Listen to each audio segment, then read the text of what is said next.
I'm Ted Norby, Director of Instruction for the National University Golf Academy.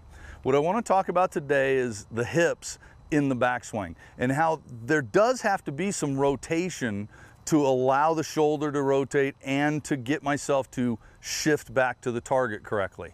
For a long time, a lot of people talked about X Factor, Jim McLean putting that out. It's a great thing. I do want my shoulders to turn more than my lower body. That creates a dynamic stretch. If everything turns all over here, I haven't created any of that coil that I want. However, as a lot of players get older and we're not all 6'3", 185 like the tour guys are nowadays, and we're not that flexible, I need some hip turn to be able to turn the shoulders.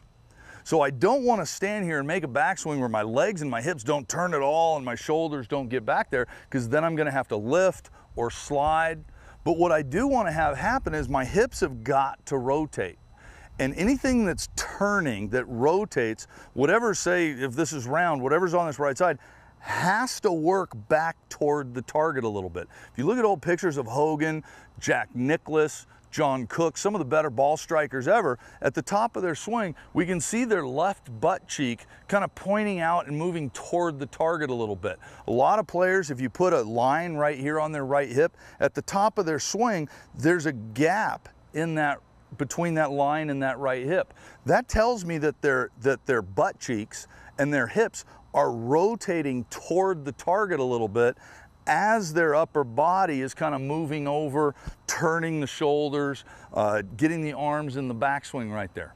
A great way to feel this is to imagine that you have a swivel chair right behind you, and you can back up. You can even do this in your office or in the house, and make some turns with your shoulders, but let your right butt cheek push the chair and swivel the chair toward the target. So you can see how that chair kind of pivots back out toward the target a little bit. Now, not so much that I'm putting weight on my left side, obviously, but as my shoulders turn, this right hip has to turn back, and that allows me to create this pressure on the inside of my thigh that's going to get me to shift back the other way.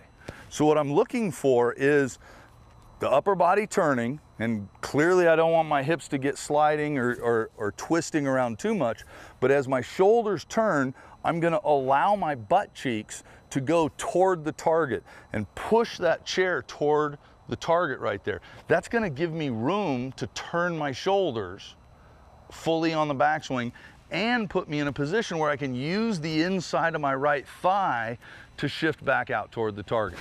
If I do this correctly, my hips will rotate in place instead of sliding, and my weight's still going to get to my right foot.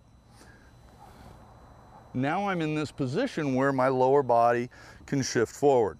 So make a few practice swings, just kind of feeling like your butt works back toward the target.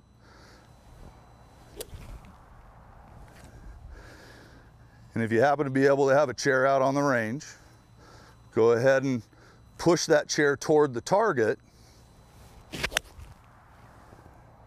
That allows you enough room to get those shoulders fully turned.